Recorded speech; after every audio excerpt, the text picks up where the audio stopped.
ఇప్పుడు ప్రస్తుతం వైసీపీ అధికార ప్రతినిధిగా పనిచేస్తున్న శ్యామల గారు అయితే కొంచెం బయటకు వచ్చి మాట్లాడినప్పుడల్లా అటు పవన్ కళ్యాణ్ గారి గురించి కానీ నారా లోకేష్ గారి గురించి కానీ నోరు అదుపు తప్పి మాట్లాడుతూ ఉంటారు. అయితే మరి వాళ్ళ పార్టీలో వాళ్ళు తప్పు చేసినా కూడా వాళ్ళకి మాత్రం అడ్డంగా మాట్లాడి ఇటువైపు వాళ్ళు ఏదో చేశారని వాళ్ళపైన వంకలు ఎత్తి చూపిస్తూ అలా కాలం గడుపుతున్నారు అనమాట. మరైతే తాజాగా రోజా గారికి జరిగిన దాని గురించి ఆవిడైతే గలం విప్పారు. సో ఎందుకంటే వాళ్ళ పార్టీకి మాత్రం సపోర్టివ్గా మాట్లాడుతారు. అంటే ఇప్పుడు వైఎస్ఆర్సీపీ పార్టీలో ఫైర్ బ్రాండ్ అంటే రోజా అందరికీ తెలిసిందే. సో ఇప్పుడు రోజా స్థానాన్ని భర్తీ చేయడానికి శ్యామల కూడా ఎంట్రీ ఇచ్చింది, మరొక ఫైర్ బ్రాండ్ కూడా వచ్చింది అనే విధంగా తను మాటల ప్రకారం అయితే తను నిరూపించుకుంటున్నారు. అయితే అసలు అక్కడ జరిగింది ఏంటి, నిజం ఏంటి అని ఏవి కూడా తెలుసుకోకుండా నోటికి ఎంత వస్తే అంత మాటలు కూడా శ్యామల గారు మాట్లాడుతున్నారు. రీసెంట్గా అందరూ కూడా వాటిని కూడా చూస్తున్నారు.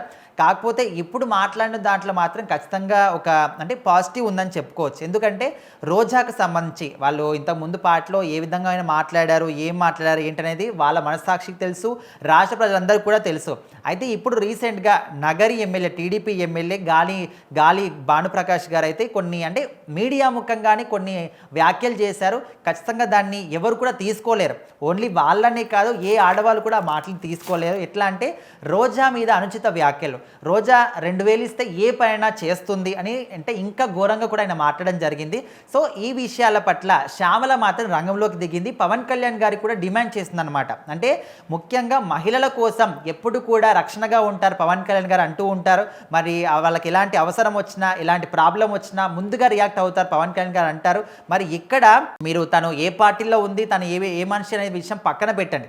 యాజ్ ఒక మహిళగా తను కూడా ఒక మహిళనే. మరి తనని మీ కూటమి ప్రభుత్వంలో ఉన్న ఒక ఎమ్మెల్యే, తను కూడా ఒక అధికారికమైనటువంటి పదవిలో ఉండి ఆయన ఒక ఆడదాని మీద ఇలాంటి కామెంట్ చేయడం ఏంటి, మరి ఇప్పుడు ఎక్కడికి వెళ్ళింది మీ ఆడవాళ్ళ పట్ల మీరు తీసుకున్నటువంటి శ్రద్ధ కానీ అని పవన్ కళ్యాణ్ గారిని ఖచ్చితంగా మీరు దీనికి రియాక్ట్ అవ్వాల్సిందే.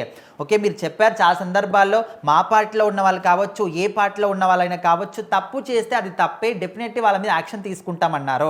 మరి ఇక్కడ మీ కూటమిలో ఉన్నటువంటి ఒక వ్యక్తి ఎమ్మెల్యే క్యాండిడేట్, సో మరి ఆయన ఒక ఆడ మనిషి మీద ఈ విధంగా 2000 ఇస్తే ఏ పైన చేస్తుందని చెప్పేసి ఇంతకుముందు మాజీ మంత్రి మీద అనుచిత వ్యాఖ్యలు చేస్తూ ఉంటే మరి ఏం చేస్తున్నారు డిప్యూటీ సీఎం గారు, మీరు డెఫినెట్లీ దీనికి రియాక్ట్ అవ్వాల్సిందే అనే విధంగా శ్యామల అయితే డిమాండ్ చేస్తున్నారు. సో మరి దీనికి చాలామంది మహిళలు కూడా సపోర్ట్ చేస్తున్నారు, ఆ పార్టీ ఈ పార్టీ అని తేడా లేకుండా. ఎందుకంటే ఓకే ఈ విషయంలో రోజా గారు కొంచెం సింపతి డ్రామా ప్లే చేస్తున్నారు. మళ్ళీ ఎలాగో ఇప్పుడు రాజకీయ భవిష్యత్తు లేదని సినిమాల్లో కన్నా రావాలంటే మళ్ళీ లైమ్ లైట్లోకి రావడానికి ట్రై చేస్తున్నారు, ఆ సినిమాలు షోలు చేసుకోవడానికి. ఈ సింపతి ఇట్లా వర్కౌట్ అయితే ఇండస్ట్రీ అన్న నిలబడుతుందని ఒక నమ్మకంతో చేస్తున్నారు. అంటే ఇప్పుడు సింపతి ట్రై చేసిందంటే ఓకే, ఆమె సింపతి కోసమే ట్రై చేసింది అనుకోవచ్చు. బట్ దీన్ని క్రియేట్ చేసింది ఎవరు, డెఫినెట్లీ ఇంకా గాలి భానుప్రకాష్ గారే అనుకోవచ్చు. ఇంకా ఎలాంటి ఎఫెక్ట్ పడ్డా కూడా డెఫినెట్లీ అంటే ఆవిడ ఏమీ ఎదురు మాట్లాడకుండా ఆయన నోట్ల నుంచి ఆవిడ మాటలు రావు. అంటే ఓకే ఆవిడ చేసిన ఏదైనా కావచ్చు, కానీ ఒక ఆడ మనిషి మీద మరి ఇంత రూడ్గా కూడా మాట్లాడొద్దు. ఓకే, తను అధికారంలో ఉన్నప్పుడు చాలా మాటలు మాట్లాడింది, కానీ వాళ్ళు మన్ను తిన్నారని చెప్పేసి మనం కూడా తింటే ఇంకా వాళ్ళకు మనకు డిఫరెంట్ లేదు. మనకు ప్రభుత్వం వచ్చినప్పుడే సిబిఎన్ గారు చెప్పారు, వాళ్ళు ఏదైనా మాట్లాడొచ్చు, రెచ్చగొట్టే విధంగా పలు రకాలుగా రెచ్చగొడుతూ ఉంటారు, కానీ మీరు రెచ్చిపోకండి. ఎందుకంటే మనది కూటమి ప్రభుత్వం.